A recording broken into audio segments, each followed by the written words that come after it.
ఉన్న బంగారాన్ని విడిపించి ఆ రోజు ఆన్లైన్ రేటుకే మేము కొంటాం. Sharma gold company. నమస్కారం, వెల్కమ్ టు సుమన్ టీవీ. నేను గీతాంజలి. ప్రస్తుతం మనతో పాటు ఇస్కాన్ నుంచి ప్రణవానంద ప్రభుజీ ఉన్నారండి.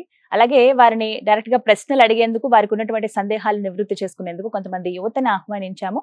ఈ రోజుల్లో చూస్తున్నాం కదా, స్పిరిచువాలిటీ, ఆధ్యాత్మికత అనేది యువతలు ఎక్కువగా పెరగటం కావచ్చు, దైవారాధనలో వాళ్ళు ఉండడము, దైవం గురించి కొన్ని విషయాలు తెలుసుకోవటము, వారికి ఉన్నటువంటి సందేహాలు నివృత్తి చేసుకోవడం చూస్తున్నాం. అందులో భాగంగా ప్రణవానంద గారిని రిక్వెస్ట్ చేశాము. ఖచ్చితంగా వారికి సమాధానాలు ఇస్తామన్నారు. వారిని స్టూడియోకి ఆహ్వానించాము. అలాగే వారు అడిగేటువంటి ప్రశ్నలు ప్రత్యక్షంగా మీరు కూడా వినండి, మీ సందేహాలు కూడా నివృత్తి అవుతాయని భావిస్తున్నాం. ఇక కార్యక్రమాన్ని ప్రారంభిద్దాము. ప్రభుజీ నమస్కారం అండి. హరే కృష్ణ. హరే కృష్ణ. మీ అందరికి కూడా స్వాగతం అండి. ప్రభుజీ, ముందుగా నా ప్రశ్న, ఆడవాళ్ళు పీరియడ్స్ లో ఉన్నప్పుడు ఆలయాలకు వెళ్ళకూడదు అనేది ఎప్పుడు ఒక క్వశ్చన్. అందరికీ తెలిసిందే ఇది, ఎందుకంటే ఇళ్లలోనే పక్కన కూర్చోబెడతారు, ఇంట్లో కనీసం దీపం పెట్టే ప్రదేశానికి కూడా వెళ్ళనివ్వరు, ఆ గాలి కూడా తాకనివ్వని ప్లేస్ లో కూర్చోబెడతారు. అయితే దీని మీద ఒక పెద్ద డిబేటే జరుగుతుందండి. గత కొద్ది రోజులుగా చూస్తున్నాం కొన్ని ఇష్యూస్. ఎలా అంటే అదేం తప్పులేదు, చేసుకోవచ్చు, చక్కగా పూజ దానిదే ఉందంటారు కొంతమంది. దేవాలయానికి వెళ్ళే ఏం కాదంటారు కొంతమంది. లేదు వెళ్ళకూడదని, వెళ్ళొచ్చని, అది కూడా 3 days అని, 5 days అని, ఇలా రకరకాల డిస్కషన్లు ఎప్పుడు జరుగుతూనే ఉంటాయి. అసలు ఇలాంటి సమయంలో ఎందుకు పూజించొద్దని చెప్పారు? ఫస్ట్ ఆ రీజన్ తెలుసుకోవాలనుకుంటున్నాను. ఇప్పుడు ఒక మాతృమూర్తిగా మీకు తెలుసు, ఆ సమయంలో we don't feel like doing anything. ఇప్పుడు డాక్టర్స్ అందరూ ఏమంటారంటే రెస్ట్ తీసుకోండి అని చెప్తారు, బీ కంఫర్టబుల్, బీ హ్యాపీ అని అంటారు.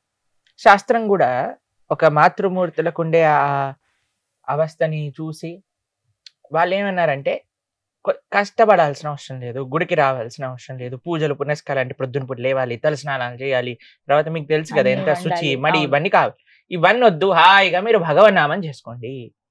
భగవన్నామానికి ఏ అవస్థలో ఉన్నా సరే ఏం పర్వాలేదు. ఇప్పుడు చూడండి, ద్రౌపదీదేవి వస్త్రాభరణాని కోసం కురుసభకి లాగినప్పుడు అదే అవస్థలో ఉండింది. కానీ ఆవిడ హే ద్వారకా నిలయాచ్యుత గోవింద పుండరీకాక్ష అంటే భగవంతుడు రాలేదండి. అంత లేదు నేను 5 రోజుల తర్వాత వస్తానన్న. పరమాత్మకి ఏమీ డిఫరెన్సియేషన్ లేదండి. మనకి సామాజికంగా, మానసికంగా, ఆరోగ్యపరంగా ఆలోచించి ఒక వ్యవస్థ పెట్టారు. ఇప్పుడు చూడండి, ఒక వ్యక్తి మరణించాక కొన్ని రోజుల పాటు ఆరాధన చేయకూడదు, 10 రోజులు. ఎందుకంటే వాళ్ళు ఎక్సెసివ్ గా బాధలో ఉంటారు ఆ సమయంలో. ఇప్పుడు పూజ చేయాలి, దీపం పెట్టాలి, అవి చేయాలి, ఇవి చేయాలి అంటే వాళ్ళు ఆ బాధలో చేయలేరేమో అని ఈ 10 రోజులు చేయకనానా అని చెప్పారు. ఎంత కన్సిడర్ చెప్పండి శాస్త్రం మనకి. ఒక శాస్త్రం అని ఏమని ఇచ్చినప్పుడు మనం పాటించకుండా లేదు నేను ఇప్పుడే చేస్తాను అని అంటే మూర్ఖత. కాబట్టి మనకి ఎప్పుడైతే వీలుంటుందో, నీకు 25 రోజులున్నాయి ఆరాధన చేసుకోవడానికి, 25 రోజుల్లో నేను గుడికి వెళ్ళను, కానీ ఇదే టైంలో గుడికి వెళ్తాను. కొన్ని ఆలయాలలో స్త్రీలని ఎలౌ చేయరు అని, కొన్ని ఆలయాల్లో నియమాలు ఉన్నాయి, వాళ్ళ నియమాలు. లేదు మేము వెళ్ళి తీరుతాం. ఎక్కడ మనకి కొన్ని ఆలయాలు ఉన్నాయి, అక్కడ కేవలం స్త్రీలే ఆరాధన చేస్తారు, స్త్రీలకి ఎలౌడ్ ఉంటుంది, పురుషులకి ఎలౌడ్ ఉంటుంది. కొన్ని దగ్గర వ్యవస్థని గౌరవించడం, భక్తి అంటే ఏంటో తెలుసా అండి, శాస్త్రాన్ని గౌరవించడం, వ్యవస్థని గౌరవించడం, ఇది అన్నిటికంటే ముఖ్యంగా మనం తీసుకోవాలి. ఎప్పుడైతే మనం పెద్దల పట్ల నమ్మకం ఉంటుందో, పెద్దలు చెప్పిన మాట ఎప్పుడైనా సరే మనకి మంచిది మనం యాక్సెప్ట్ చేయడం ఫస్ట్ లక్షణం అన్నమాట. కాబట్టి ప్రతిదానికి మనం రెబెల్ అయిపోయి నేను ఇది చేసే తీరుతాను అని అనుకుంటే ఇంకా అలాంటి వాళ్ళని ఎవరు కాదు. కానీ ఆలయంలో కొన్ని వ్యవస్థలు ఉన్నాయి, శుచి, శుభ్రత అవన్నీ ఉంటాయి. వాటన్నింటినీ పాటించుకొని 5 days రెస్ట్ తీసుకొని చక్కగా భగవన్నామం చేసుకుంటూ ప్రవచనం వింటూ ఉండండి, భగవద్గీత భాగవతం వింటూ ఉండండి. భగవన్నామం చెప్పడానికి, ప్రవచనాలు వినడానికి ఎటువంటి ప్రాబ్లం లేదు.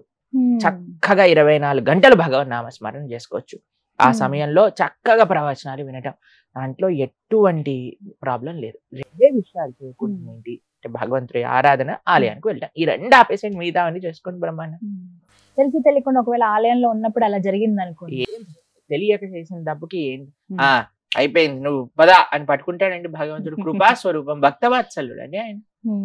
తెలియక చేయని తప్పుకి ఏమీ ప్రాబ్లం ఉండదు. తెలిసి తప్పు చేయకూడదు, అది గుర్తుపెట్టుకోండి. ఆ సమయంలో కనీసం మీరు దైవనామస్మరణ కూడా చెయ్యొద్దు, ఏ చాంటింగ్స్ గానీ ఏవి చెయ్యొద్దు అని కొంతమంది. భగవన్ నామానికి మంత్రం కాదు, భగవన్ నామానికి ఎటువంటి రూల్స్ కూడా లేవు. హరే కృష్ణ కృష్ణ కృష్ణ హరే హరే, హరే రామ రామ రామ హరే హరే, ఇది షోడసాక్షర నామ్నాం కలి కల్మషనాశనం నాతర పరతరోపాయ సర్వవేదేషు దృశ్యతి. ఈ నామాన్ని మీరు ఎంత చేస్తే అంత మంచిది, బ్రహ్మాండంగా చేసుకోవచ్చు, ఎటువంటి ప్రాబ్లం లేదు. కాబట్టి శాస్త్ర మన ధర్మము వాజ్ జస్ట్ కన్సిడరేట్. కాబట్టి ఆ శాస్త్రాన్ని ఇచ్చిన ఆ వాక్కుని మనం గౌరవిస్తూ మనం ఆలయానికి, భగవత్ సేవకి, భగవత్ ప్రత్యక్ష ఆరాధనకి దూరంగా ఉండి భగవన్ నామస్మరణకి, భగవంతుడు చెప్పిన చక్కటి ప్రవచనాలు వినటంలో ఎటువంటి ప్రాబ్లం లేదు. చక్కగా వివరించారు ప్రభుజీ. మరి కొందరు ప్రశ్నలు అడిగేందుకు సిద్ధంగా ఉన్నారు. ముందుగా మీ పేరు, ఎక్కడి నుంచి వచ్చారు, మీ ప్రశ్న. హరే కృష్ణ గారు, నా పేరు వీర్నాథ్. మేము ఇక్కడ హైదరాబాద్ నుంచి వస్తున్నాం. సో నా ప్రశ్న ఏంటంటే, ఆలయాలకు వెళ్ళినప్పుడు హారతిపల్లెంలో దక్షిణ వేయకపోతే కొంతమంది అర్చకులు తక్కువ చూపుతో చూస్తారు, అంటే మా భక్తుల మనోభావాలు దెబ్బతినేలా చూస్తారు. సో దీని కారణంగా పేదవారు రావడం సంఖ్య తగ్గిపోతూ వస్తుంది. సో దీనికి మీరు ఏం చెప్తారు? నేను ఒక విషయం చెప్తానండి. ఆలయంలో అర్చకత్వం చేయటము, భగవంతుని చూసుకోవటం, భగవంతుడికి ప్రొద్దున నుంచి రాత్రి దాకా కైంకర్యములు చేయటం, వచ్చే వందలాది మంది భక్తులకి తీర్థ ప్రసాదాలు ఇవ్వటం, ఆలయంలో ఉండే ఉత్సవాలు చూసుకోవటం ఎంత కఠినమైన విషయం తెలుసా అండి. మనము ఎక్కడికి వెళ్ళినా సరే, ఇప్పుడు ఒక హోటల్కి వెళ్ళారనుకోండి, వాళ్ళు అడక్కకుండా మనం టిప్ పెట్టేసి వస్తాం. హోటల్ వాడు ఎంత డబ్బులు అక్కడ వేస్తే హోటల్లో బేరం ఆడతారా మీరు ఎప్పుడైనా?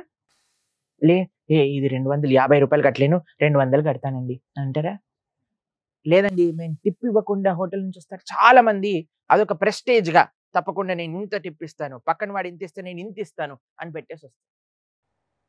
కానీ నాకు అర్థం కాని విషయం ఏంటి అని అంటే, ఎక్కడ డబ్బులు పెట్టడానికి సంకోచించని వాళ్ళు కేవలం ఆలయంలో అర్చకుడికి ఇవ్వడానికి ఎందుకు ప్రాబ్లం? అర్చకుడు ఏదైనా చేసుకోవచ్చండి జీవితంలో. మంచి సాఫ్ట్వేర్ ఉద్యోగం చేయొచ్చు, ఎంతో లెక్చరర్ అవ్వచ్చు, ప్రొఫెసర్ అవ్వచ్చు, ఏదైనా అవ్వచ్చు. అన్నిటినీ వదిలేసి ఒక అర్చకత్వం చేస్తూ, భగవంతుణ్ణి సేవ చేస్తూ, ఒక ఆలయ వ్యవస్థని కాపాడే వ్యక్తికి ఇవ్వటంలో ఏంటండి నష్టం చెప్పండి? అన్ని చోట్ల ఇస్తున్నామే, మనం ఆలయంలో ఎందుకు ఇవ్వద్దు? నిజంగా చెప్పాలి అని అంటే, ఇప్పుడు ఒకళ్ళు చెప్తుంటే మేము విన్నాం, అర్చకులకి ఇప్పుడు పెళ్ళి అవ్వటం చాలా కష్టం అండి. ఎందుకంటే అందరు అంటున్నట్ట, పౌరోహిత్యం చేస్తే మేము పెళ్లి చేసుకోము, మాకు కూడా సాఫ్ట్వేర్ జాబ్ వాళ్ళు కావాలి అని. కాబట్టి ఎంత అన్యాయం చెప్పండి. ఇప్పుడు అర్చకులందరూ కూడా వేరే వేరే జాబులు చేసేస్తున్నారు అనుకోండి, అప్పుడు ఆలయాన్ని చూసుకునేది ఎవరు? మన సనాతన ధర్మం ముందుకెళ్ళేది ఎలా వెళ్తుంది? ఎంతో మంది మేము దక్షిణ భారతదేశంలో మందిరాలకు వెళ్ళినప్పుడు అమెరికాలో పెద్ద పెద్ద జాబులను వదిలేసి సనాతన ధర్మ పరిరక్షణ కోసం ఆలయ వ్యవస్థ నడవాలి అని వాళ్ళ పూర్వీకుల ఆరాధన చేసే ఆలయంలోకి వచ్చి సేవలు చేస్తున్నారు. శ్రీరంగ క్షేత్రంలో మొన్న మేము వెళ్ళినప్పుడు ఇద్దరు అక్కడ తలిగ స్వాములను కలిసామన్నమాట. వాళ్ళకి పెద్ద లక్షల రూపాయలు ఉండే ఒక జాబ్ వదిలేసుకొని వాళ్ళ ఆలయంలో భగవంతుడికి నైవేద్యాలు తయారు చేస్తున్నారు. ఎందుకు? ఆ సేవ కంటిన్యూ అవ్వాలి, మేము చేయకపోతే నెక్స్ట్ జనరేషన్ ఎలా చేస్తుంది అని. కాబట్టి ఫస్ట్ మనం అర్చకులను గౌరవించడం నేర్చుకుందాం. భగవంతుడి పట్ల మనం చూపించే ప్రేమ, మనకుండే గౌరవం, ఫస్ట్ ఆయనని ఆరాధన చేసే వ్యక్తి ద్వారా మనం భగవంతుడి దగ్గరికి వెళ్ళటం నేర్చుకోవాలి. కాబట్టి ఎప్పుడు కూడా చూడండి, ఆయన అవుట్ రైట్ గా మీరు చెప్పినట్టు జనాల్ని కోపం చేయకూడదు, అది కూడా మంచి విషయం కాదు. కానీ మనమే ప్రేమతో ఆ అర్చకుడికి ఇచ్చి దండం పెట్టి, అయ్యా నువ్వు నిరంతరం 24 గంటలు భగవంతుడు సేవ చేస్తున్నావు కదా, నీ ఆశీర్వాదం ఉంచు, నువ్వు బాగుండాలి అని ఒక 10 రూపాయలు మీకు తోచినంత డబ్బులు ఇవ్వటంలో ఏంటండి కష్టం చెప్పండి? మనం అన్నిటికీ ఇవ్వడానికి సిద్ధం అవుతున్నామే. దేనికి ఎవరైనా సరే బయటకు వెళ్ళినప్పుడు మనం దేనైనా చెప్తున్నావా? సినిమా టికెట్ వాడికి చెప్తున్నావా? లేదు, వాడు ఎంత ప్రైస్ చెప్తే వాడు. హోటల్ వాడికి చెప్తున్నావా? ఎంత ప్రైస్ చెప్తే వాడు. అన్ని చోట్ల ఉంటుంది. కానీ ఆలయానికి వచ్చేసరికి ఎందుకు అందరూ ఆలోచిస్తారో నాకు అర్థం కాదు. కాబట్టి మేము ఎక్కడికి వెళ్ళినా సరే, మీకు ఒక విషయం చెప్తాను, మేము ఎక్కడికి వెళ్ళినా సరే, ఏ ఆలయంలో దర్శనం చేసుకున్నా సరే, నిజంగా చెప్పాలంటే మాకు జేబులు లేవు, డబ్బులు ఉండవు, అయినా సరే మా పక్కనుండే మాతో పాటు వచ్చే భక్తులు నేను అడిగి మేము ఆ అర్చకుడి యొక్క చేతిలో పెట్టి వాళ్ళ ఆశీర్వచనం స్వీకరిస్తాను తప్పకుండా. కాబట్టి అది మంచి పద్ధతి. ఆలయ వ్యవస్థ నడవాలి, ఆలయ వ్యవస్థలో భగవంతుడి యొక్క సేవ నడవాలి అని అంటే ఇవ్వటంలో ఎటువంటి తప్పైతే నాకు కనిపించదండి. మీరేమంటారు? సంతోషం. Right, okay. మరొక ప్రశ్న. పేరు సూర్య, నేను ఏలూరు జిల్లా నుంచి వచ్చాను. మనం ఎదుటివారితో స్నేహం చేయాలంటే అతను మంచివాడో చెడ్డవాడని ఎలా తెలుసుకోవాలి? చాలా మంచి ప్రశ్న. Qualities. Friend in need is a friend in deed అని అంటారు. ఇప్పుడు చూడండి, మనకేమనిపిస్తుందంటే ఫ్రెండ్షిప్లో మనం ఏం చేసినా నువ్వే తోపురా, నువ్వే హీరోరా, నువ్వేది కావాలంటే అది చేయరా అని మనల్ని ఇచ్చేసే వాళ్ళే మనకి నిజమైన ఫ్రెండ్ అని అనిపిస్తుందండి. అది నిజమైన ఫ్రెండ్షిప్ కాదు. నిజమైన ఫ్రెండ్షిప్ అంటే మనం తప్పు చేస్తుంటే అవుట్ రైట్గా నువ్వు తప్పు చేస్తున్నావు, ఇది చేయకూడదు అని ఎవరైనా చెప్పారనుకోండి, వాడు నిజమైన శ్రేయోభిలాషిగా మనం అర్థం చేసుకోవాలి. ఎవరైనా అన్నారనుకోండి, ఏయ్ నువ్వు సిగరెట్ తాగావా, రే తాగురా, అప్పుడే నువ్వు మొగాడు అయితే సిగరెట్ తాగు అని అన్నారనుకోండి, వాడు నీ ఫ్రెండ్ కాదు. ఎవరైతే మనం తప్పుడు అలవాట్ల నుంచి మనల్ని బయటపడేస్తారో, ఎవరైతే మనం తప్పు చేస్తుంటే మనల్ని సంస్కరిస్తారో, ఎవరైతే నిక్కచ్చుగా, ఇప్పుడు చూడండి చాలాసార్లు ఏమవుతుంది అని అంటే, ఎవరి దగ్గర అయితే డబ్బులు ఉంటారో వాళ్ళ దగ్గర అందరు వ్యక్తులు ఉంటారు. మనం చిన్నప్పుడు ఒక నీతి పద్యంలో చదువుకుంటాం కదా, ఏ బావిలో అయితే నీళ్లు ఉంటాయి అక్కడే కప్పలన్నీ ఉంటాయి. ఒకసారి బావి ఎండిపోయింది అనుకోండి, కప్పలని వేరే దగ్గరికి వెళ్ళిపోతాయి. మనం చూడాల్సింది ఏంటి అంటే, నా కోసం వస్తున్నారా, నా దగ్గర ఉండే వస్తువుల కోసం వస్తున్నారా అని చాలా ఈజీగా తెలిసిపోతుందండి. ఎవరైనా మనకి what they are giving us, ఏదైనా వాల్యూ మన జీవితంలో యాడ్ చేస్తున్నారా మనం ఒకసారి పరిశీలన చేసుకోవాలి. లేదు ఒక పారాసైట్ జలగా అంటారు చూడండి, అది కూర్చొని రక్తం అంతా పీకేస్తుంటుంది. ఫోన్ చేసి 1000 రూపాయలు అయ్యి, 2000 అయ్యి, 500 అయ్యి అని 24 గంటలు మనల్ని అడుగుతున్నాడా? అందుకే మనకంటారు, ఎంతమంది నీతోటి ఉన్నారు అని ఎలా తెలుస్తుందంటే, నీవు ఒక కంట్లో నుంచి ఒక కన్నీటి దార కార్చినప్పుడు ఎంతమంది చేతులు వస్తాయి దాన్ని తుడపడానికి, అంతమంది నీతోటి ఉన్నవాళ్ళు అని చెప్తారు. అంతేకానండి మన ఫేస్బుక్లో 5000 ఫ్రెండ్స్ ఉండటం వల్ల, వాట్సాప్లో మనకి 5000 కాంటాక్ట్స్ ఉండటం వల్ల మనం పొందేది ఏం లేదండి. అందులో ఒక్క వ్యక్తి అయినా సరే మనకి మంచి చెప్పేవాడు ఉన్నాడు అనుకోండి, వాడు నిజమైన ఫ్రెండ్. నేను మీకు ఒక విషయం చెప్పాలా, అందరికంటే మన బెస్ట్ ఫ్రెండ్ ఎవరైనా ఉన్నారంటే అది భగవంతుడే. ఎందుకంటే ఆయన ఒక్కడే నిజంగా ఒక జీవుణ్ణి మంచి మార్గంలో నడిపించడానికి ఎప్పుడు మన హృదయంలోనే ఉంటూ మనల్ని మంచి సజెషన్స్, మీకు ఎప్పుడైనా మీరు ఏదైనా పని చేయాలనుకున్నప్పుడు ఇన్నర్ వాయిస్ అని ఒక మనసులో నుంచి ఒక శబ్దం వినిపిస్తుంది అందరికీ, ఒరే ఇది మంచిరా, ఇది చెయ్యి, ఇది చెడు, ఇది చేయకూడదు. కానీ మనం ఏం చేస్తాం, వాడు నూరు చూసి మన పని మనం ఏం కావాలంటే అది చేసుకుంటుంటాం అన్నమాట. నిరంతరం కాన్స్టెంట్గా మనకి మంచి సజెషన్స్ ఇస్తున్నవాడు మన హృదయంలోనే పరమాత్మ. ఆయన నిజంగా మన బెస్ట్ ఫ్రెండ్ అన్నమాట. Krishna is our best friend. కాబట్టి మంచి సాంగత్యం చాలా ముఖ్యం. ఈ మధ్య పిల్లల్లో ఏమైపోయింది అనంటే, ఫ్యాషన్ ఎలా అయిపోయింది అనంటే, ప్యాషనెట్గా ఉండటం, అందరూ ఏదో తిరగటం, పార్టీలకు వెళ్ళటం, చాలా మంది జీవితాలు పాడైపోతున్నాయి. ఎందుకు మాకు ప్రాబ్లం అంటే ఏం లేదండి, ఫ్రెండ్షిప్లో ఏముంది, మాకు ఒక చాలా మంచి స్నేహితుడు ఉండేవాడండి. ఆయన మాతో మాట్లాడుతూ ఉండేవారు. మేము ఇంజనీరింగ్ చేయడానికి వెళ్ళిపోయాం, వారు హైదరాబాద్లోనే ఉన్నారు. వాళ్ళ ఫ్రెండ్స్ అందరు కలిసి ఒకసారి వాళ్ళ కాలేజ్ లోపల కార్ రేసింగ్ అని పెట్టుకున్నారనమాట. ఔటర్ రింగ్ రోడ్లో 130, 140, 150 ఆ స్పీడ్లో వెళ్ళిపోతుంది. ఈయన కారు ఒక స్పాన్ ఆఫ్ సెకండ్లో తప్పిపోయింది. తర్వాత రోడ్ పై నుంచి టాపుల్ అయిపోయింది, ఇటువైపు నుంచి అటువైపు ఎగిరిపోయాడు, ప్రాణాలు పోయాయి. మేము ఎంత బాధపడ్డామో మాకు ఆ విషయం తెలిసినప్పుడు. అంటే ఒక ఏజ్లో ఉన్నప్పుడు అండి ఆ ఫ్రెండ్షిప్, ఆ ప్యాషన్ మనల్ని క్యారీ అవే చేసేస్తుంది అనమాట. కానీ ఎవరైతే కరెక్ట్ ఫ్రెండ్షిప్స్ని ఐడెంటిఫై చేస్తారో, ఎవరు నాకు నిజమైన శ్రేయోభిలాషి అని తెలుసుకుంటాడో వాడు జీవితంలో సక్సెస్ఫుల్ అవుతాడు. అందుకే ఎంతమంది ఉన్నారు కాదండి, ఎంతమంది ఉన్నా వారు మనకి ఏం చేస్తున్నారు, ఒక్క ఫ్రెండ్ ఉన్నా చాలండి. ఒక్క ఫ్రెండ్, ఒక్క స్నేహితుడు ఉన్నా సరే మన జీవితంలో మనల్ని మంచి మార్గంలో నడిపించేవాడు చాలు. We're not worried about quantity, ఇంతమంది ఉన్నారు అంతమంది ఎవరికి చూపించుకుంటామండి, అందరు మనల్ని పాడు చేస్తూ ఉంటే. కాబట్టి ఒక్క మిత్రుడు ఉన్నా సరే మంచివాడు ఉండాలి చాలు. ఈ గుణాలు చూసి సెలెక్ట్ చేసుకోవాలి. క్లారిఫై అయిందా?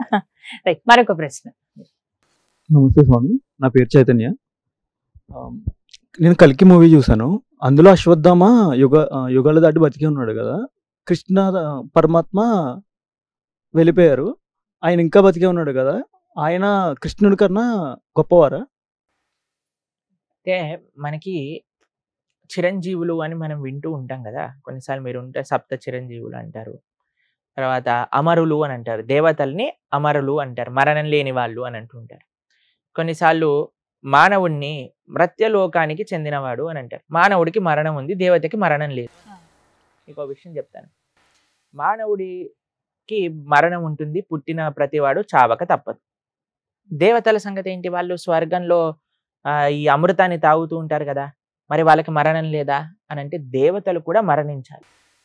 దేవతలు కూడా వాళ్ళ వాళ్ళ పోస్ట్ లో నుంచి తొలగిపోయి క్షీణే పుణ్యే మర్త్యలోకం విశంతి అని అంటారు. ప్రతి ఒక్క దేవతకు కూడా వాళ్ళ కాలమానం బట్టి 100 ఏళ్ళు వాళ్ళు బతుకుతారు. అయిపోగానే మళ్ళీ మానవుడుగానో ఏ జన్మ వాళ్ళకి రాసుంటే ఆ జన్మకు పుట్టాల్సిందే. చిరంజీవుల సమయం ఏంటి అని అంటే చిరంజీవులు ప్రళయం అయ్యేంత వరకు బ్రతికుంటారు.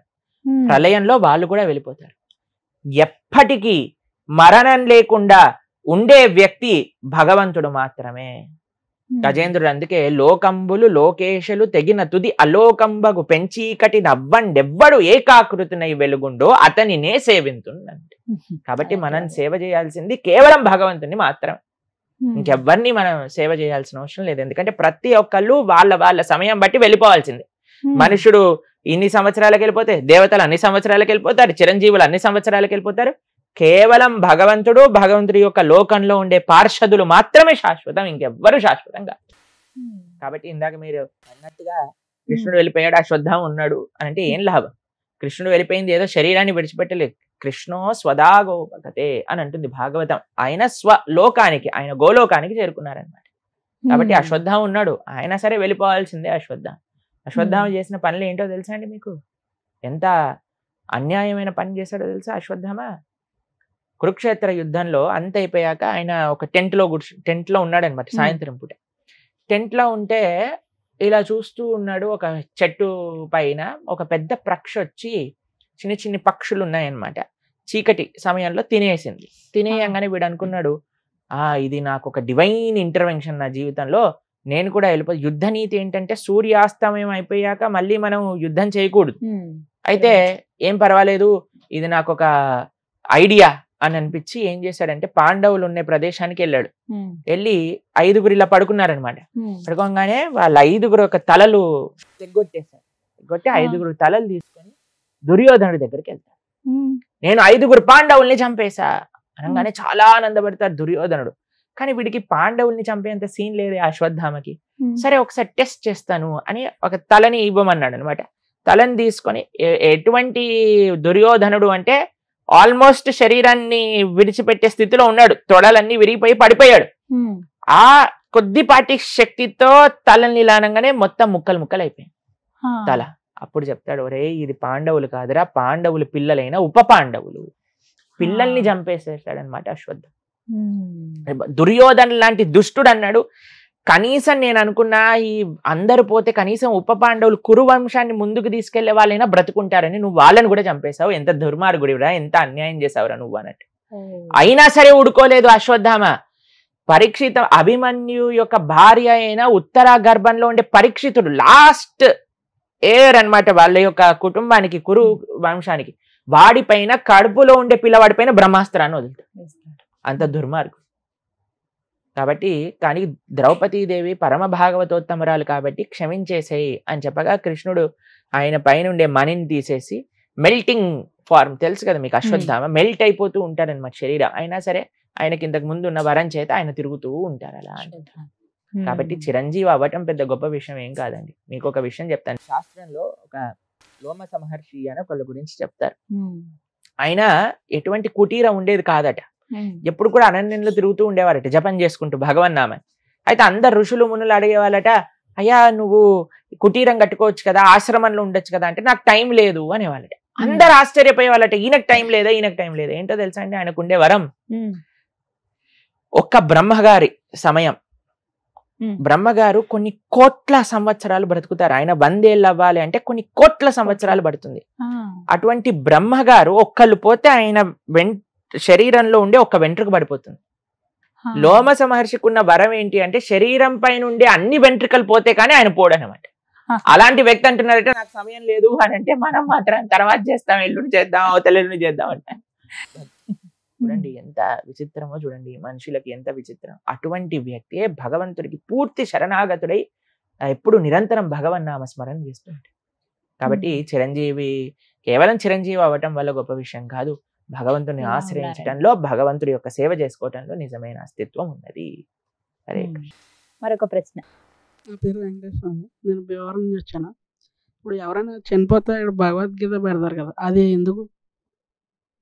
చనిపోయిన వాడికి భగవద్గీత కాదు, వీడు ఎలానో పోయాడు మీరైనా బాగుపడండి రా అని భగవద్గీత వినిపిస్తున్నారండి. యాక్చువల్గా శాస్త్రంలో ఏం చెప్పారంటే చనిపోయిన వ్యక్తి దగ్గర గరుడ పురాణము, దాని తర్వాత అంటే చనిపోయిన సమయంలో ఆ 10 రోజులు 11 రోజులు 13 రోజులు ఒక్కొక్క వ్యవస్థ బట్టి అయితే వాళ్ళకి ఏం చెప్తారు అని అంటే ఆ సమయంలో భగవద్గీతను వినిపించాలి, గరుడ పురాణాన్ని వినిపించాలి, భాగవతాన్ని వినిపించాలి అని చెప్తూ ఉంటారు. ఎందుకు అని అంటే చనిపోయిన వాడు ఎలానో పోయాడండి, కానీ అక్కడికి వచ్చినప్పుడు ఆ వ్యక్తులందరూ కూడా ఈయన ఎలాగనో పోయాడు, జీవితాన్ని మార్చుకోలేదు, కనీసం మీరైనా బాగుపడండి, మీకైనా ఒక మంచి మార్గాన్ని చూపించడానికి అప్పుడు చెప్తారండి. ఇప్పుడు ఏం చేసేసారంటే ఆ చనిపోయిన వ్యక్తిని తీసుకెళ్లే బండ్లో భగవద్గీత ఆన్ చేసేస్తారు, అంతే, ఇంకెవ్వరు వినరు. వాళ్ళు ఏదో వీళ్ళ లోకంలో వీళ్ళు ఉంటారు, ఆ భగవద్గీత అలా అలా వెళ్ళిపోతూ ఉంటుంది. శ్లోకాలు, భగవద్గీత శ్లోకాలు చెప్పడం ముఖ్యం కాదు, భగవద్గీత ప్రవచింపచేయాలి. ఎందుకు భగవద్గీత అని అంటే మీరు చూడండి, ఒక మషిన్ కొన్నా, ఒక ఫోన్ కొన్నా, ఒక వాచ్ కొన్నా, ఒక ల్యాప్టాప్ కొన్నా, ఏది ఒక గ్రైండర్ కొన్నా, ఓవెన్ కొన్నా, ఏది కొన్నా సరే దాంతోపాటు ఒక మాన్యువల్ వస్తుంది. మాన్యువల్ చూసామనుకోండి ఆ మషిన్ ఆపరేట్ చేయడం చాలా ఈజీ అనమాట. మొన్నే మేము ఒక డివైస్ తో చాలా స్ట్రగుల్ అయ్యాము, ఏం చేయాలి ఎలా పెట్టాలి ఏం అర్థం కావట్లేదు. ఎప్పుడైతే మాన్యువల్ చూసామో చాలా ఈజీగా తెలిసిపోయింది ఎలా చేయాలి అని. అలానే మన మానవ శరీరం కూడా ఒక యంత్రం లాంటిదే, ఆ యంత్రం ఎలా యూజ్ చేయాలో చెప్పింది భగవద్గీతలో. మానవ శరీరానికి ఒక మాన్యువలే భగవద్గీత. ఈ వ్యక్తి ఎలానో పోయాడు, బాగుపడలేదు, కనీసం వచ్చిన వారైనా వింటారేమో. ఎందుకంటే అండి ఒక వ్యక్తి చనిపోయినప్పుడు ఆయన వ్యక్తిని కాల్చేటప్పుడు అందరికీ ఒక రకమైన వైరాగ్యం కలుగుతుంది. చూసారా ఈయన ఇంత సంపాదించాడు, ఏమి తీసుకెళ్ళలేదు, ఏమి పట్టుకొని వెళ్ళలేకపోయాడు, అన్నిటిని ఇక్కడే వదిలేశాడు, కనీసం బట్టలు కూడా ఉండవండి, అలా కాల్చేస్తాడు వ్యక్తిని. కాబట్టి ఏది మనతోటి రాదు, తల్లి గర్భం నుండి ధనము తేడెవ్వడు, వెళ్ళిపోయేడి నాడి వెంటరాడు. కాబట్టి ఆ సమయంలో అందరూ కూడా ఏంటి ప్రపంచం ఏంటిది అనే ఒక ఆలోచనలో ఉన్నప్పుడు భగవద్గీత, భాగవతం, గరుడ పురాణం ఎప్పుడైతే వాళ్ళు వింటారో దాంట్ లోపల ఉండేవి తెలుసుకుంటారో, లేదు నేను ఈ వ్యక్తిలా ఉండకూడదు, నేను మారాలి, నేను మంచి కార్యాచరణ చేయాలి, ఇప్పుడు నేను చేస్తున్న తప్పులు తెలుసుకొని మంచి మార్గంలో ముందుకెళ్ళాలి అనే ఒక ప్రేరణ కలగడానికి అన్నమాట భగవద్గీత, భాగవతం చెప్పేది. కాబట్టి కేవలం ప్లే చేయకూడదండి, ఒక మంచి భక్తుణ్ణి, శాస్త్ర పరిజ్ఞానం కలిగిన పండితుణ్ణి తెచ్చి భగవద్గీత, భాగవతమో, గరుడ పురాణమో ప్రవచింపజేస్తే అందరు వచ్చి కూర్చొని విని వారు జీవితాన్ని మార్చుకుంటే మంచిది. అందుకోసం భగవద్గీత చెప్పించండి అని చెప్తారు. కానీ అది కాస్త మారిపోయి ఎవరైతే చనిపోతారో అక్కడ మాత్రమే నెంబర్ 1 కదండి అన్ని సాంప్రదాయాల్ని పాడు చేసేయటంలో. కాబట్టి మనిషి తెలుసుకొని ఎప్పుడైతే మారుతారో అప్పుడే మన ధర్మం అనేది ముందుకెళ్తుంది. మరొక ప్రశ్న. హరే కృష్ణ గురుజీ, నా పేరు గణేష్, సత్యసాయి జిల్లా నుంచి వచ్చాను నేను. నా ప్రశ్న ఏంటంటే మానవులు చనిపోయాక కొంతమంది స్వర్గానికి వెళ్తారు, కొంతమంది నరకానికి వెళ్తారు కదా. ఒకవేళ నేను స్వర్గానికి వెళ్ళాలంటే ఏం చేయాలి? ఒక విషయం చెప్తాను, స్వర్గం ఎలా ఉంటుంది, నరకం ఎలా ఉంటుందో మీకు అర్థం చేస్తాను, తర్వాత మీరు ఎక్కడికి వెళ్ళాలో చెప్పండి.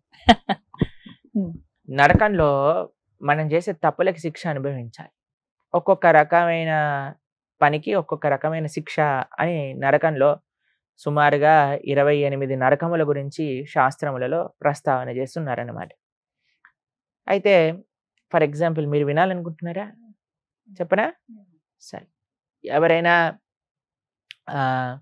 పశు హింస చేసిన వాళ్ళు ఉన్నారనుకోండి, వాళ్ళని కుంభీపాకము అనే ఒక నరకంలో వేస్తారనమాట. అక్కడ ఏం చేస్తారంటే మనం ఎలాగైతే ఫ్రై చేసుకొని తిన్నారనుకోండి ఈ ప్రపంచంలో, అక్కడ మనల్ని చేస్తారనమాట, పకోడాలుగా వేయిస్తారని.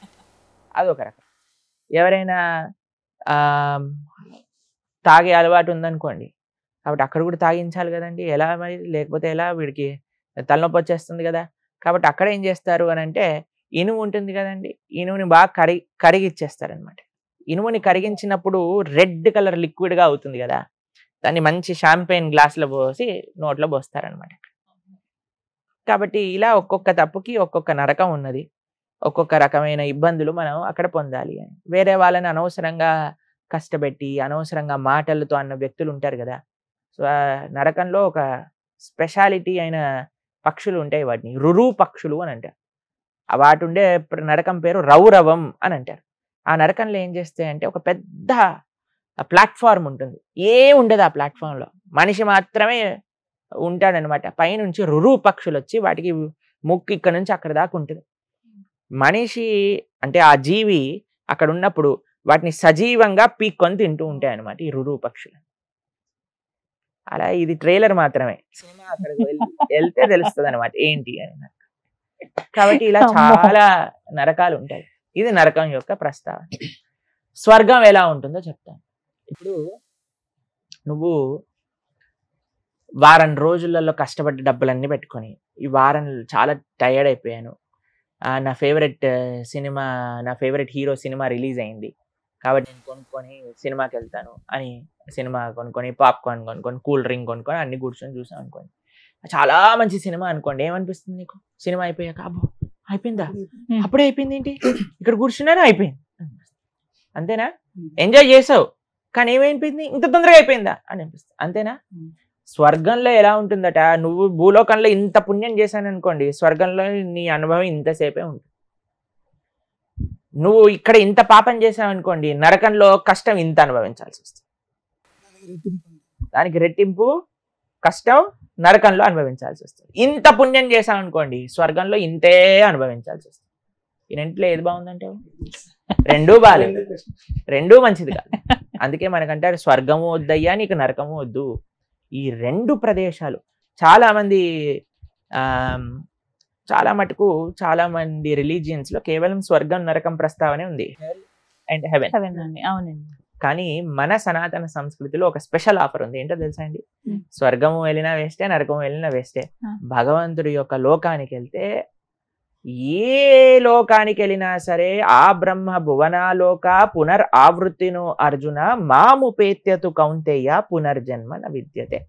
భగవంతుడు శ్రీకృష్ణ పరమాత్మ ఉన్న ప్రదేశానికి వెళ్ళారనుకోండి, మళ్ళీ తిరిగి రావాల్సిన అవసరం ఉండదు. ఆ పరమాత్మ లోకంలో ఒక విచిత్రం ఉంది. ఏంటో తెలుసా అండి? అక్కడ మనకి కష్టం లేదు, ఇసుమంత కష్టం కూడా ఉండదు అనమాట. ఆ లోకం ఎటువంటిది అని అంటే కేవలం అత్యున్నతమైన ఆనందంతో కూడుకున్న లోకం. టైం బౌండరీ లేదు. స్వర్గంలో నీ టైం అయిపోయిందని బయటపడేస్తాడు స్వర్గంలో ఉండేవాళ్ళు, తన్ని మరి బయటకు వెళ్ళి కొట్టేస్తారన్నమాట. అయిపోయిందిరా నీ టైం, పో కిందికి భూలోకంలోకి వెళ్ళి మళ్ళీ ఇక్కడికి వచ్చి ఇక్కడ అనుభవించు అని చెప్తారు. కానీ ఒక్కసారి మనం వైకుంఠానికి వెళ్ళాం అనుకోండి, అక్కడ నుంచి మళ్ళీ కిందికి రాము. వైకుంఠంలో నిరంతరం భగవంతుడి యొక్క సేవ చేసుకుంటూ ఉండొచ్చు. కానీ ఇక్కడికి వెళ్ళటం చాలా కష్టం. అమెరికాకి వీసా రావాలంటే చాలా కష్టం చూడండి. అలా వైకుంఠానికి వీసా రావాలి అంటే చాలా కష్టపడాలి. ఏం కష్టపడాలి అని అంటే ధార్మికంగా ఉండాలి.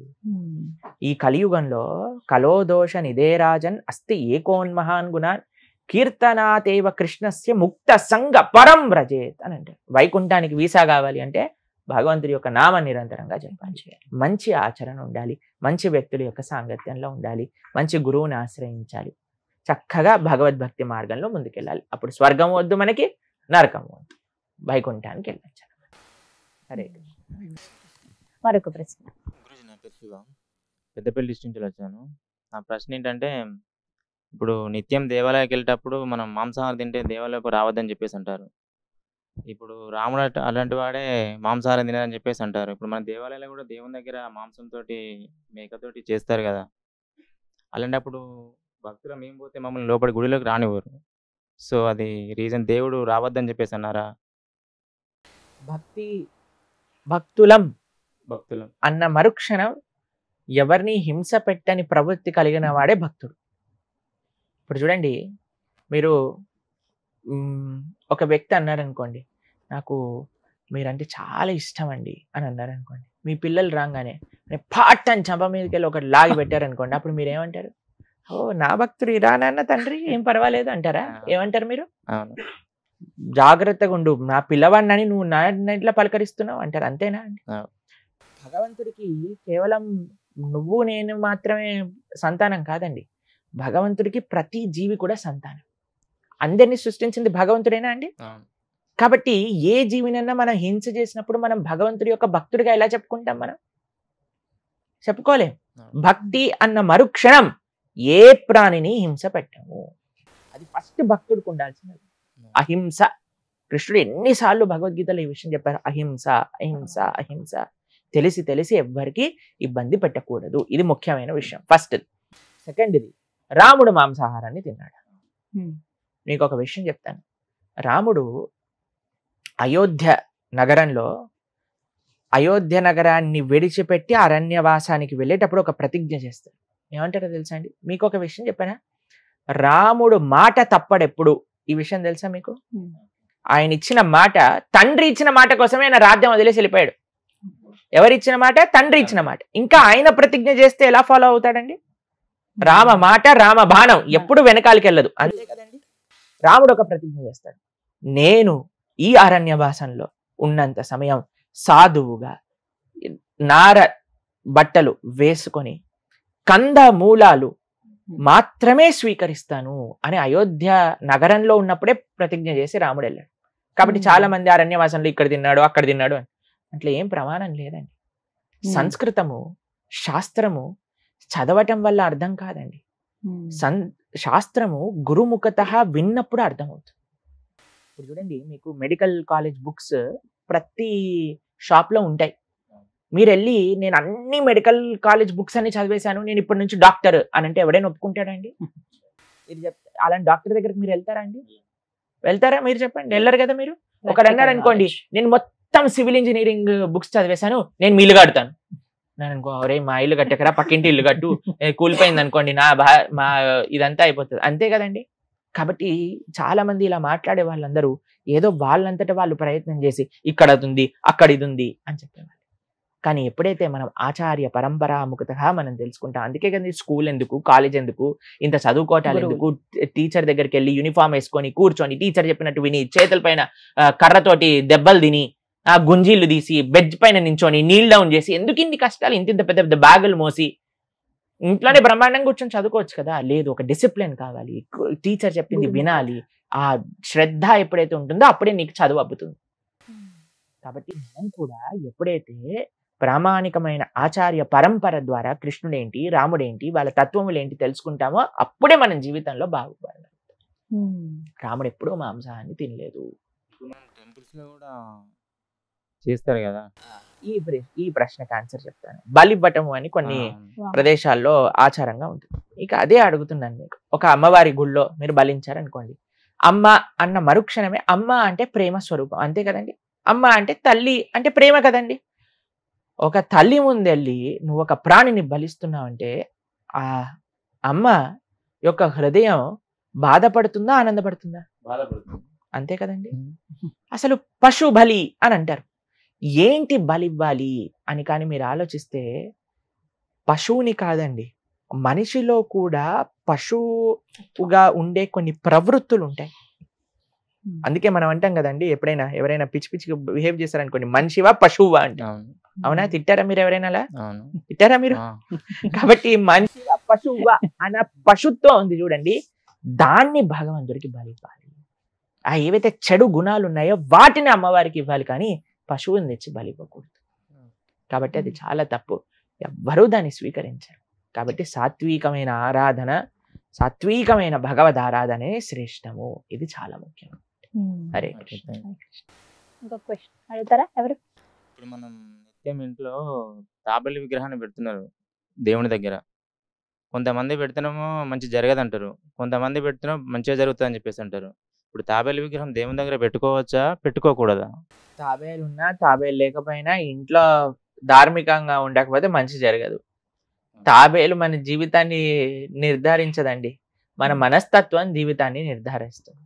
తాబేలు ఒకటి పెట్టేసుకొని నేను నచ్చినట్టు నేను ఉంటాను అని అంటే దానివల్ల తాబేలు ఏం చేయలేదు అటువంటి వాడిని.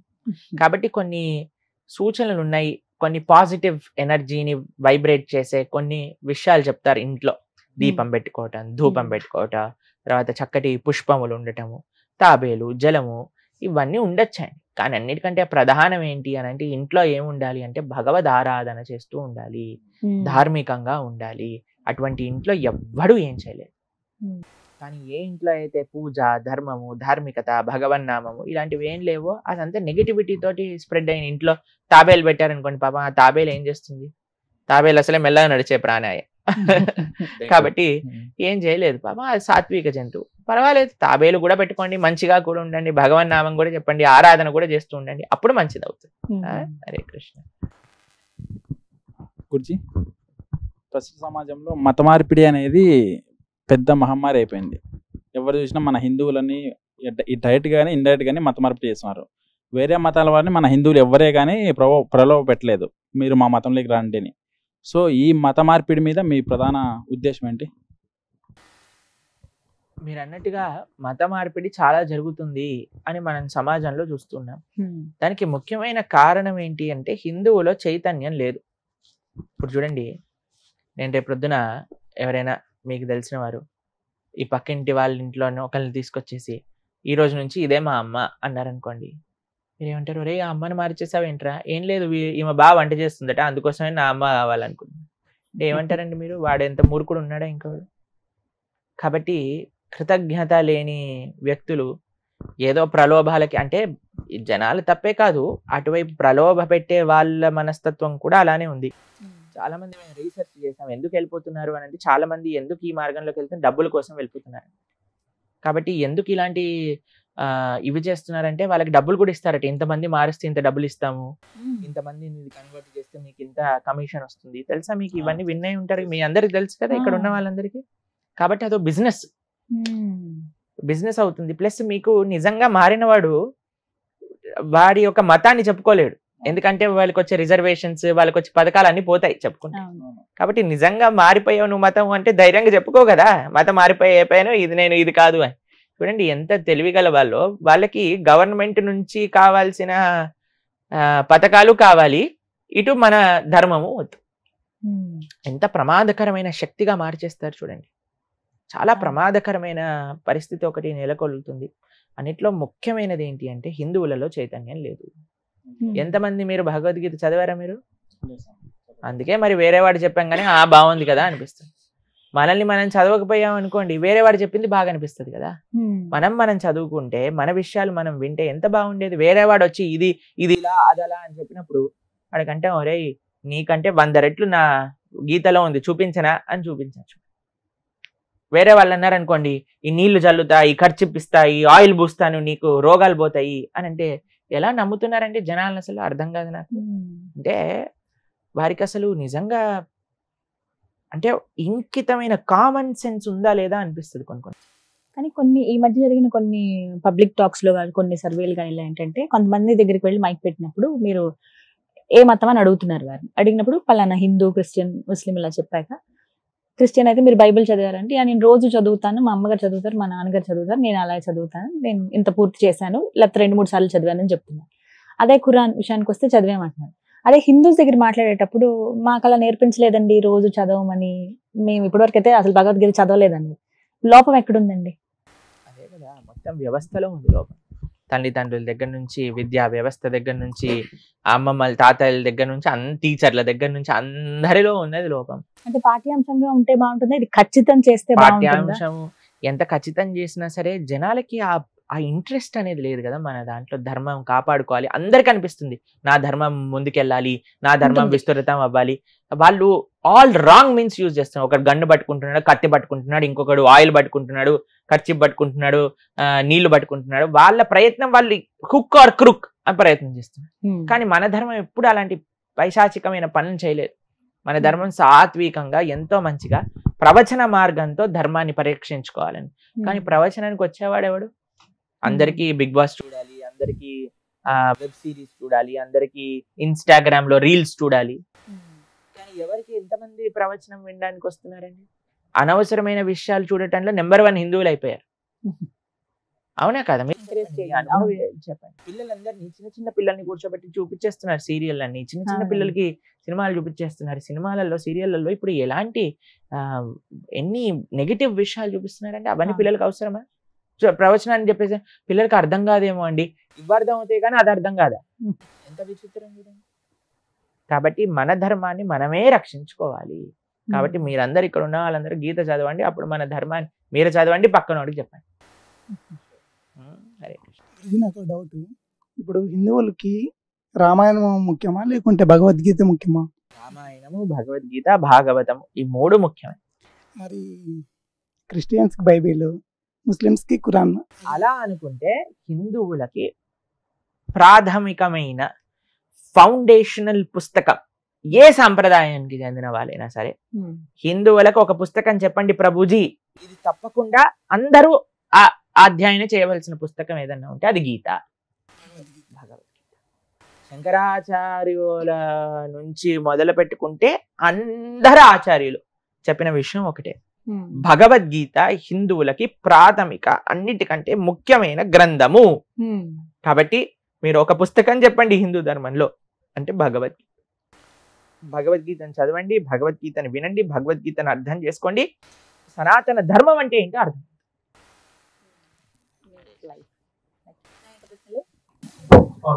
చనిపోయిన ఆత్మ వేరే లోకానికి చేరుతుంది కదా, ఇక్కడ మనం పిండ ప్రదానం చేయడం వల్ల ఆత్మ ఎలాంటి లాభం? పిండదానం చేస్తే ఆ వేరే లోకంలో వాళ్ళకి ఎలా చేరుతుంది అనేది. అమెరికాలో నీ ఫ్రెండ్ ఉన్నాడు అనుకోండి, లేదా మీకు చుట్టం ఉన్నారనుకోండి, ఆయనకి ఇండియన్ కరెన్సీలో డబ్బులు వేస్తే అక్కడ డాలర్లలో ఆయన డ్రా చేసుకుంటున్నాడు కదా. అలానే ఇక్కడ మనం పిండ ప్రదానం చేస్తే ఆ లోకంలో ఆ లోకం కరెన్సీగా మారుతుంది అనమాట. ఎందుకు చేయాలి అని అంటే, ఇప్పుడు ఒక కృతజ్ఞతా భావం, అరే మన తల్లి తండ్రి నన్ను ఇంత పెంచారు కదా, వారికి ఒక మంచి చేయాలి, వారిని గుర్తుంచుకోవటం. సనాతన ధర్మము ఎంతో చాలా విశిష్టం అండి, చాలా విలక్షణమైనది.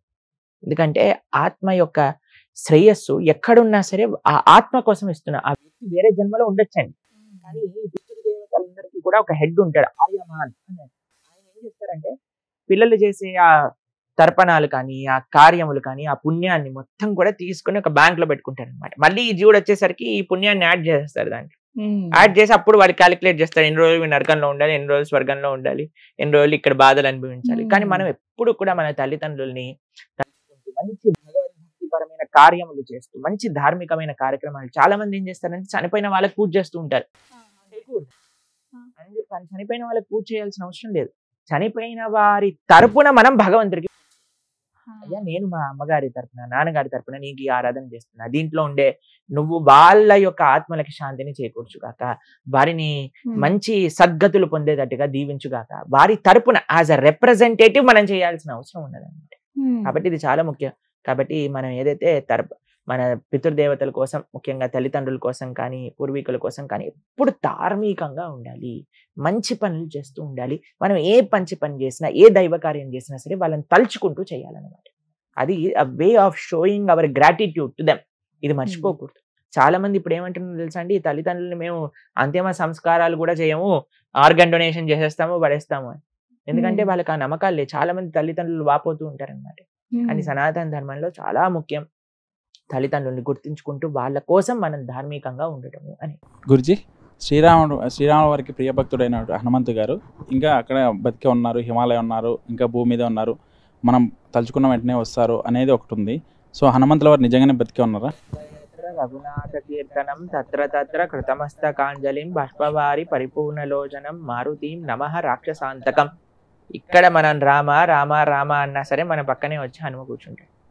హనుమ చెప్పింది ఎక్కడ ఎక్కడ ఎత్ర ఎత్ర రఘునాథ కీర్తనం తత్ర తత్ర. అది కూడా మామూలుగా కూర్చోడట. కృత మస్తకాంజలిం, చేతులు జోడించి బాష్పవారి పరిపూర్ణలోచనం, నేత్రం నుంచి రాముడి పట్ల ఉండే ప్రేమను అసురు ధారలుగా కారుతూ కారుతూ, అయ్యో వీళ్ళు రాముడి గురించి మాట్లాడుకుంటున్నాడు, రామనామని చెప్తున్నారు, రామాయణం పఠిస్తున్నారు అనే ప్రేమతో ఉంటాడట హనుమ. కాబట్టి హనుమ ఎప్పటికీ రామనామం ఎంతవరకైతే భూమిపైన ఉంటుందో అంతవరకు హనుమ ఉంటాడు. ఎంతవరకు రామ భక్తులు ఉంటారో అంతవరకు హనుమ ఉంటారు. ఎంతవరకు రామాయణం చదువుతారో అక్కడి వరకు రామచంద్రమూర్తి ఉంటారు అనమాట. హనుమ ఉంటాడు. అందుకే భక్తులందరికీ చాలా మందికి చాలా ప్రియం హనుమ అంటే. ఎందుకు అంటే చాలా యాక్సెసిబుల్ అనమాట, చాలా యాక్సెసిబుల్ ఆయన యొక్క భక్తి. చూడండి హనుమ దగ్గర ఒక స్వరూపం మీరు హనుమని చూస్తారు. ఒక దాంట్లో గద పట్టుకుంటాడు, ఒక చేత్తో సంజీవని పర్వతం పట్టుకుంటాడు, హృదయంలో రామచంద్రమూర్తి సీతమ్మ తల్లి ఉంటారు. ఏమి సూచిస్తున్నారు హనుమ అంటే, ఒక చేతిలో మనకి ధర్మాన్ని సంరక్షించడానికి కావాల్సిన శక్తి ఉండాలి. అది ఎలా వస్తుంది? మనం చేసే ఆధ్యాత్మిక సాధన వల్ల వస్తుంది. తర్వాత ఇంకో చేతిలో ఏమి ఉండాలి? సంజీవని. సంజీవని అంటే ఏంటి? రాముడు హనుమకిచ్చిన సేవ. ప్రతి ఒక్కరికి శక్తి కావాలి, సేవ కావాలి, మూడవది హృదయంలో భక్తి కావాలి. ఈ మూడిటికి ప్రతిరూపమే హనుమ. కాబట్టి హనుమ యొక్క ఆరాధన, హనుమకి ప్రార్థన చేయాలి నిరంతరం. స్వామి నీకున్న భక్తిలో ఒక చిన్న రేణు అంతా మనకు వచ్చినా సరే మన జీవితం తరించిపోతుంది అనమాట. కాబట్టి ఎక్కడెక్కడ హనుమంతుని యాక్సెస్ చేయాలంటే రాముడు భక్తుడిగా మారిపోవటం, అంతే హనుమ వచ్చి మన పక్కన ఉంటాడు. ఇప్పుడు మన రాముడి గురించి మాట్లాడుతుంటే అక్కడెక్కడో ఉండుంటాడు, హనుమకు కూడా నమస్కారం చేసుకోవాలి ఒకసారి. హరే కృష్ణ. కానీ హనుమాన్ అని అనగానే చదువుకునే రోజుల్లో ఎవరో ఒక అతను వెళ్ళి హిమాలయాల దగ్గర ఫోటో తీశారని ఒక ఫోటో బాగా వైరల్ అయిందండి. హనుమంతులు ఇప్పటికీ అలా ఉన్నారు, పుస్తకంలో రామ రామ అని ఇలా చదువుతున్నారు. వారికి హిమాలయాల్లో ఉండటం వల్ల మనకేం వచ్చిందని మన పక్కన ఉన్నారని చెప్తే ఇంకా బాగుంది కదా. హనుమ ఉన్నాడు పక్కన, అది మనం యాక్సెస్ చేయాలని. సులువుగా పిల్లలకి పెద్దలకి అందరికి ఇష్టమే. ఎవరన్నా సరే రాముడు నామని చెప్పేవాడు ప్రతి ఒక్కడు హనుమకి ఫేవరెట్. కొంచెం భయం వేసినా ఫస్ట్ తలుచుకునేది ఆయన్నే కదండి. ఇదే కదండి. జై హనుమాన్. గురుజీ, త్రేతాయుగంలో రాముడు తండ్రి ఇచ్చిన మాట కోసం వనవాసం వెళ్ళాడు. కానీ ఇప్పుడు చూస్తే కొడుకులు తండ్రిని కాళ్ళతో తన్నేటోళ్ళు ఉన్నారు. అటువంటి వాళ్ళ కొడుకు నుంచి ఇటు మారడానికి కారణం ఏంటి? ఎందుకంటే ఆ తండ్రి రాముడు గురించి పిల్లలకి చెప్పలేదు కాబట్టి. ఎవరైతే పిల్లల్ని రామాయణం చెప్తూ రాముడు ఇలాంటి వాడు, కృష్ణుడు ఇలాంటి వాడు అని చెప్పి పెంచినాం అనుకోండి, మనకి దుస్థితి వచ్చేది కాదు. ఎందుకంటే రామచంద్రమూర్తి తన తండ్రి ఇచ్చిన మాట కోసం జీవితంలో సకల ఆనందాలన్నీ వదిలేసుకొని వెళ్ళిపోయాడు. అన్నయ్య పోతున్నాడు కదా అని లక్ష్మణుడికి ఏం సంబంధం లేదు. పాపం ఈ లిటిగేషన్ లో ఆయన రాలేదు, ఆయన పేరే లేదు ఈ కేసులో. అయినా సరే ఆయనంతటా ఆయన నేను అన్నయ్య ఎక్కడ ఉంటే అక్కడే ఉంటాను అని ఈ ప్రపంచంలో అన్నా తమ్ముళ్ళు ఆస్తి కోసం చంపుకోవడానికి అయినా సిద్ధమయ్యే ఈ ప్రదేశంలో ఈ రోజులలో నాకొద్దంటే నాకొద్దు అని కొట్లాడుకున్నారు రామచంద్రమూర్తి భరతుడు. ఒకళ్ళు వచ్చి భరతుడికి ఇవ్వాలి అంటే నాకొద్దు మా అన్నయ్యది, నేను ఎప్పుడు కూడా మా అన్నయ్య దాసుడినే, మా అన్నయ్యకి ఇవ్వాలి. లేదు లేదు భరత నువ్వు తీసుకో, లేదు లేదు అన్నయ్య నువ్వు తీసుకో. పాపం లక్ష్మణస్వామి వెళ్ళి అమ్మని అడిగాడు. రాముడు అనుకున్నాడు అమ్మకి వెళ్ళి చెప్పు మీ అమ్మ పర్మిషన్ తీసుకొని రా అని. అమ్మ దగ్గరికి వెళ్తే అమ్మ అన్నది, అయ్యా అమ్మ నేను వెళ్ళాలా రాముడితో? అడగటం ఏంటి అసలు, నువ్వు అడగటం తప్పు చేసావు. రాముడితో వెళ్ళాలి అని అడగకూడదు, వెళ్ళిపోవాలి. సరే నువ్వు అడిగావు కదా, నీకు ఇంకో విషయం చెప్తా. అయోధ్య మఠవీం విద్ది రామం దశరథం విద్ది మాం విద్ది జనకాత్మజాం అయోధ్యాం అటవీం విద్ది అని చెప్పింది వాళ్ళమ్మ. ఏమని చెప్పిందో తెలుసా అండి సుమిత్రమ్మ? అయ్యా దశరథ మహారాజుని రాముల్లో చూసుకో, నన్ను సీతమ్మ తల్లిలో చూసుకో, అయోధ్యని అడవిలో చూసుకో, వెంటనే బయలుదేరి రాముడితో అని చెప్పి. ఎంత గొప్ప తల్లి చూడండి. అలా పెంచారు కాబట్టి పిల్లలు అలా అయ్యారు. ఈ రోజులలో మనము అనవసరమైన సినిమాలు సీరియళ్ళు ఇవి పెంచుతున్నాం కాబట్టి అందులో ఏం చూపిస్తారండి? ఏం చూపిస్తున్నారు చెప్పండి? కోడలు అత్తగారిని ఎలా చంపేసింది, అత్తగారు ఎలా బ్రతికారం చూపించుకుంది, తర్వాత ఒకళ్ళ ఇంట్లో 10 మందిని పెట్టి వాళ్ళు ఎలా కొట్లాడుకుంటున్నారు, అది చూస్తే మన పరిస్థితి ఏమవుతుంది చెప్పండి? మనం కూడా అలానే తయారైపోతుంది. కాబట్టి ఏది మనం చూస్తామో, ఏది మనం వింటామో, ఏది మనం మాట్లాడతామో, ఎటువంటి వ్యక్తులతో ఉంటామో అలానే మన ప్రవృత్తి ఉంటుంది. కాబట్టి పిల్లలకి తల్లిదండ్రులకి నేను చేసే సిన్సియర్ చేతులు జోడించి చేసే రిక్వెస్ట్ ఏంటంటే పిల్లలకి రామాయణ భాగవతాదులు చెప్తూ పెంచండి. మీ పిల్లవాడు పెద్దగయ్యాక మీరు ఈ సేవ కానీ చేస్తే అన్నిటికంటే లబ్ధిపోయే వ్యక్తులు ఎవరైనా ఉంటే అది ఫస్ట్ తల్లిదండ్రులే. తల్లిదండ్రులు లబ్ధి పొందడమే కాకుండా ఈ దేశం లబ్ధి పొందుతుంది, ఈ ధర్మం లబ్ధి పొందుతుంది, ఈ సమాజం లబ్ధి. కానీ ఇటువంటి అనవసరమైన ఎక్స్పోజర్స్ పిల్లలకి చేయటం వల్ల వాడు పాడవటం చేత కుటుంబం పాడైపోతుంది, కుటుంబం పాడైపోతే సమాజం పాడైపోతుంది, సమాజం పాడైపోతే దేశం పాడైపోతుంది. కాబట్టి ఎందుకు ఇలా మారుతున్నారు అంటే రాముణ్ణి పక్కన పెట్టాం కాబట్టి ఇలా మారుతుంది. రాముణ్ణి మళ్ళీ ఈ సొసైటీలో ఇంట్రడ్యూస్ చేయండి, ఇటువంటివి ఏవి జరగవు. మీకు ఒక విషయం చెప్తాను, రామాయణం సీరియల్ ప్లే చేసేటప్పుడు క్రైమ్ రేట్ 70% తక్కువ ఉండేదట. ఎందుకంటే అప్పుడు ఇంకే ఛానల్ ఉండేవి కాదు, రామాయణం పెట్టేవారు. ఒక ఊర్లలో రామాయణం పెట్టేసుకుంటే ఊరంతా వచ్చి రామాయణం చూసేది. దొంగలు కూడా చూసేవారేమో, ఏం క్రైమ్ ఉండేది కాదు, అందరూ బ్రహ్మాండంగా రామ రామ రామ అనుకుంటూ ఉండేవారు. కాబట్టి ఏదైనా ఈ ప్రపంచంలో మనం వింటూ ఉంటాం రామరాజ్యం రావాలి, రామరాజ్యం రావాలి అంటే ఏంటి? రామరాజ్యం రావటం ఏంటి అంటే రాముడి యొక్క విలువలు అందరి లోపల ఉండాలి. రామాయణము రాముడి నడిచిన నడక, దాన్ని మనం ఇన్స్పిరేషన్ గా చూసుకొని రాముడు వెనకాల నడవాలి. అంతేనా? అరే ధన్యవాదాలు, మీ విలువైన సమయం ఇచ్చారు. వీళ్ళు అడిగిన ప్రశ్నలన్నిటి కూడా చాలా చక్కగా సమాధానం ఇచ్చారు. మిమ్మల్ని ఒప్పించుంటే క్షమించండి. హరే కృష్ణ. హరే కృష్ణ.